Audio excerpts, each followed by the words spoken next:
बिस्मिल्लाहिर्रहमानिर्रहीम। अस्सलामु अलैकुम व रहमतुल्लाहि व बरकातुह। प्यारे भाइयों और बहनों, आज हम इस्लाम की तारीख के एक ऐसे अजीम और हैरत अंगेज वाक़िया पर बात करने जा रहे हैं जो सिर्फ जंग नहीं बल्कि ईमान, कुर्बानी और अल्लाह पर तवक्कुल का जिंदा सबूत है। आज ही का मौजू है जंग मूता, जब सिर्फ 3 मुसलमान दुनिया की सबसे बड़ी सुपर पावर के मुकाबले में खड़े हो गए। ये वाक़या रसूल अल्लाह मोहम्मद सल्लल्लाहु अलैहि वसल्लम के ज़माने का है और इसमें हुमैन सहाबाए किराम की वो मिसाली कुर्बानी नजर आती है जो तारीख माइन हमेशा जिंदा रहेगी। जंग मूता का पस मंजर, ये जंग 8 हिजरी में हुई, अरब से बाहर शाम के करीब मूता के मकाम पर। इस जंग की वजह कोई जमीनी लालच या हुकूमत नहीं थी बल्कि जुल्म और कत्ल था। रसूल अल्लाह मोहम्मद सल्लल्लाहु अलैहि वसल्लम ने अपना एक कासिद हजरत हारिस बिन उमैर रदियल्लाहु अन्हु रोमन गवर्नर के पास भेजा, लेकिन उस कासिद को रास्ते में बेरहमी से शहीद कर दिया गया। फिर इस्लाम में कासिद का कातिल ऐलान जंग होता है। लश्कर इस्लाम का ऐलान रसूल अल्लाह मोहम्मद सल्लल्लाहु अलैहि वसल्लम ने आज सिर्फ 3000 साहबा का लश्कर तैयार किया। 3 की आदत तय की। हजरत ज़ैद बिन हारिसा रदियल्लाहु अन्हु अगर वो शहीद हो जाएं, हजरत जाफर बिन अबी तालिब रदियल्लाहु अन्हु अगर वो भी शहीद हो जाएं, हजरत अब्दुल्लाह बिन रवाहा रदियल्लाहु अन्हु।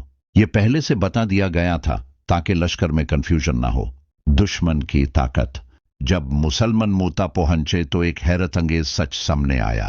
रोमन एम्पायर फौजी वसानी लश्कर तकरीबन 2 फौज, यानी 3000 वर्स 200,000। जरा सोचिए, ना वेपन ज्यादा, ना नंबर्स, ना दुनिया की ताकत, सिर्फ ईमान, अल्लाह पर यकीन। रसूल की इताअत पहली शहादत। हजरत ज़ैद बिन हारिसा रदियल्लाहु अन्हु। जंग शुरू हुई।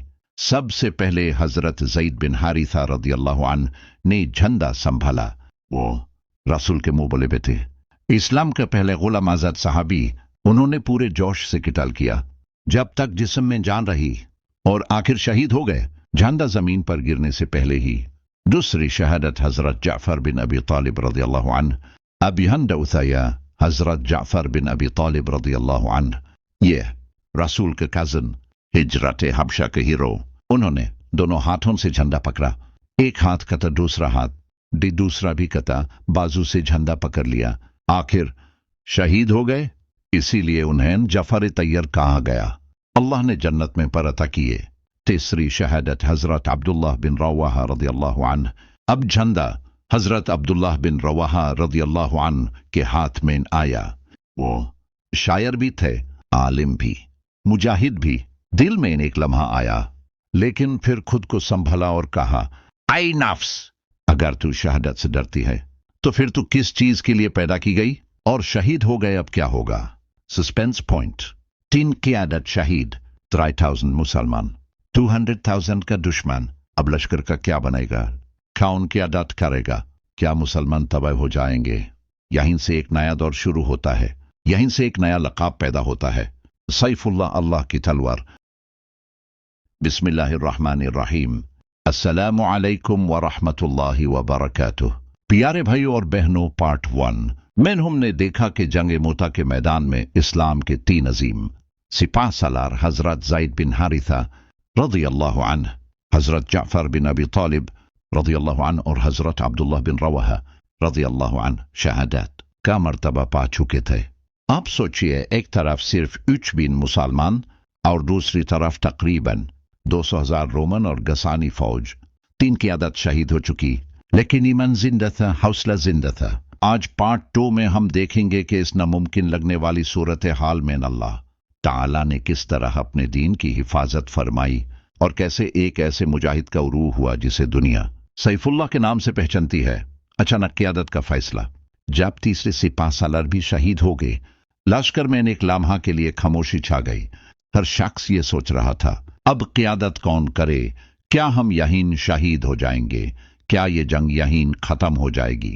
इसी वक्त सहाबाए किराम ने मशवरा किया और हजरत खालिद बिन वलीद रदियल्लाहु अन्हु का नाम सामने आया। ये बात याद रहे, हजरत खालिद बिन वलीद रदियल्लाहु अन्हु अभी नया इस्लाम कबूल कर चुके थे। उन्होंने अभी तक रसूल अल्लाह मोहम्मद सल्लल्लाहु अलैहि वसल्लम के साथ ज्यादा जंगें नहीं लड़ी थीं, लेकिन उनका तजुर्बा, उनकी स्ट्रैटेजी, उनकी मिलिट्री सोच सबको यकीन दिला रही थी कि यह वक्त का सही फैसला है। हजरत खालिद बिन वलीद रज़ियल्लाहु अन्हु ने क़ियादत कबूल की, लेकिन एक शर्त के साथ, मैं लश्कर को बचाने की पूरी कोशिश करूंगा। रात की स्ट्रैटेजी, अकाल और हिकमत। हजरत खालिद बिन वलीद रज़ियल्लाहु अन्हु जानते थे कि सीधी जंग का मतलब पूरी तबाही है। दुश्मन नंबर्स में बहुत ज्यादा है, इसलिए उन्होंने रात के वक्त एक लाजवाब स्ट्रैटेजी बनाई। उन्होंने अली सफोन को पिछली सफोन से बढ़ाल दिया, दाएं बाजू वालों को बाएं बाजू में ले आए, पिछले लश्कर को आगे कर दिया ताकि दुश्मन को लगे कि नई फौज आ चुकी है। मुसलमान उनको मदद पहुंच गई है। सुबह का मंजर, दुश्मन घबरा गया। जब सुबह हुई और जंग दोबारा शुरू हुई, रोमन फौज हैरान रह गई। उन्होंने देखा चेहरे बदले हुए हैं, लश्कर की सफाई मुख्तालिफ हैं, अटैक पहले से ज्यादा स्ट्रांग है। रोमन कमांडर्स ने सोचा, ये मुसलमान रात भर में इतनी ताकत कहां से ले आए? शायद मदीना से नई मदद आ गई है। इस गलत फहमी ने दुश्मन के हौसले कम कर दिए, उन्हें डिफेंसिव पोजीशन लेने पर मजबूर कर दिया। हजरत खालिद बिन वलीद रज़ियल्लाहु अन्हु का हमला। हजरत खालिद बिन वलीद रज़ियल्लाहु अन्हु ने इस मौके का पूरा फायदा उठाया। उन्होंने तेज और छोटे हमले किए, जंग को कंट्रोल में रखा, लश्कर को गैर जरूरी नुकसान से बचाया। रिवायत के मुताबिक इस जंग में हजरत खालिद बिन वलीद रज़ियल्लाहु अन्हु की 9 तलवारें टूट गई, लेकिन उनका हाथ नहीं रुका। ये सिर्फ ताकत नहीं थी, ये अल्लाह पर यकीन था। लश्कर इस्लाम का महफूज इनखिला।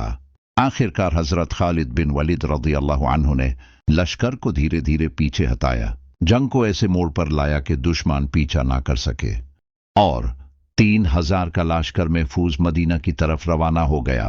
यह पूरा लश्कर बच गया, दुश्मन हैरत में रह गया। इस्लाम की इज्जत और शान कायम रही। यह भागना नहीं था, यह हिकमत पर मिलिट्री विथड्रॉवल था। मदीना में क्या हुआ? जब लश्कर मदीना पहुंचा, कुछ लोगों ने गलत फहमी में कह दिया, ये तो भाग कर आ गए, लेकिन रसूल अल्लाह मोहम्मद सल्लल्लाहु अलैहि वसल्लम ने यह सुनकर फरमाया, नहीं, ये भागे नहीं, बल्कि अल्लाह के हुक्म से वापस आए हैं। वीर रसूल अल्लाह ने हजरत खालिद बिन वलीद रज़ियल्लाहु अन्हु को सैफुल्लाह का लक़ब अता फरमाया। इस सैफुल्लाह, जिस अल्लाह की तलवार